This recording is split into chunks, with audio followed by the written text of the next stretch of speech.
Assalamualaikum warahmatullahi wabarakatuh. Kami dari kelompok 12 akan mempresentasikan hasil review jurnal kami yang berjudul GIS atau Geographical Information System untuk memitigasi bencana alam banjir di Kota Manado. Anggotanya ada Giovanni Alberta, Lydia Septi, Ergidia Liviani, dan saya sendiri, Riana Sabrina. Permasalahan penelitian. Bencana alam dapat terjadi secara tiba-tiba maupun perlahan. Salah satu jenis bencana alam seperti gempa bumi hampir tidak mungkin diperkirakan secara akurat kapan, di mana, dan besar kekuatannya. Selain itu, ada beberapa jenis bencana alam lain seperti banjir, tanah longsor, kekeringan, tsunami, dan anomali cuaca yang masih diperkirakan sebelumnya. Kondisi Sulawesi Utara dan sekitarnya merupakan wilayah rawan bencana baik secara geografis, geologis, hidrologis, dan demografis. Untuk menghadapi ancaman bencana yang beragam dan semakin tinggi intensitasnya, diperlukan penelitian dan analisis resiko bencana atau mitigasi. Berdasarkan penelitian ini, penggunaan metode GIS atau Geographical Information System di Kota Manado dapat mengungkapkan secara jelas daerah rawan yang perlu diwaspadai. Hal ini tentunya dapat mengurangi dampak kerugian baik jiwa maupun materi. Tujuan dari penelitian ini adalah menganalisis manfaat Geographical Information System atau GIS untuk mitigasi bencana alam banjir di Manado. Hal ini dilakukan dengan cara mengidentifikasi titik-titik rawan bencana di Kota Manado sebagai langkah pengurangan resiko bencana. Next. Metode penelitian. Dalam penelitian ini, metode yang digunakan dalam mencari sumber data yang diperlukan adalah metode pengumpulan data dengan mengumpulkan beberapa referensi dan buku-buku literatur yang berhubungan dengan masalah yang dijadikan acuan penelitian, serta mengumpulkan data-data yang tertulis dari Badan Penanggulangan Bencana Daerah Kota Manado. Sedangkan metode yang digunakan dalam perancangan sistem adalah metodologi disiplin Agile Delivery atau dapat kita singkat DAD. Metode ini merupakan sebuah kerangka kerja yang menitik beratkan pada beberapa karakteristik seperti people first dan learning oriented hybrid agile approach to IT solution delivery. DAD memiliki daur hidup berbasis risk value, goal driven, scalable, dan enterprise aware.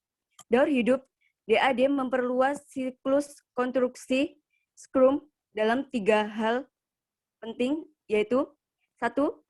Fase proyek yang eksplisit, 2. Mencakup keseluruhan praktek pengembangan software, dan yang ketiga, yaitu penguatan praktek disiplin rekayasa perangkat lunak. Next. Berikut adalah bagan contoh metodologi DAD atau disiplin agile delivery.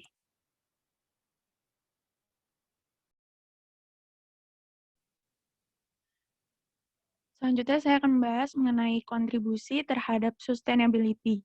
Kontribusi terhadap sustainability dalam menghadapi bencana alam banjir adalah dengan melakukan penilaian atau analisis risiko bencana untuk menjadi acuan dalam perumusan tindakan prioritas pengurangan risiko bencana atau mitigasi. Berdasarkan penelitian, kontribusinya adalah dengan membuat peta wilayah rawan bencana dengan menggunakan quantum GIS yang merupakan aplikasi sistem informasi geografis untuk mitigasi bencana alam banjir di Kota Manado dengan menggunakan metodologi DAD atau Discipline Agile Delivery, serta memberikan penyuluhan dan meningkatkan kesadaran masyarakat yang tinggal di wilayah rawan.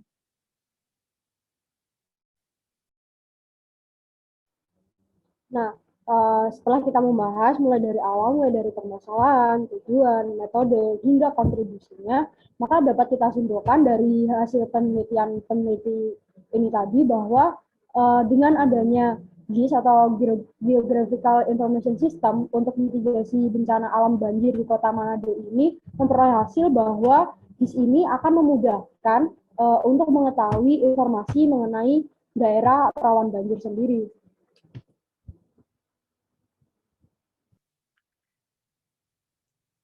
Berdasarkan jurnal, terdapat beberapa kelemahan atau kekurangan dari penelitian ini.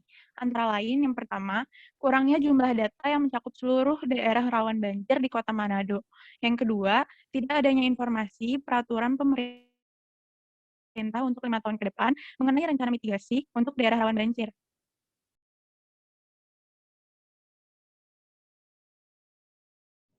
Hal yang dapat dikembangkan pada penelitian selanjutnya adalah dapat memperbanyak jumlah data untuk mengembangkan aplikasi berbasis sistem informasi geografis, sehingga mencakup seluruh daerah rawan banjir di kota-kota lain, tidak hanya Manado saja. Kedua, adanya informasi yang menampilkan mengenai rencana mitigasi untuk daerah rawan banjir menurut peraturan pemerintah untuk 5 tahun ke depan. Ketiga, pengembangan penelitian tentang pengaruh implementasi sistem informasi geografis ini terhadap peningkatan efektivitas dalam membuat keputusan untuk merancang tata kota ke depan. Sekian presentasi dari kami, kurang lebihnya mohon maaf. Wassalamualaikum warahmatullahi wabarakatuh.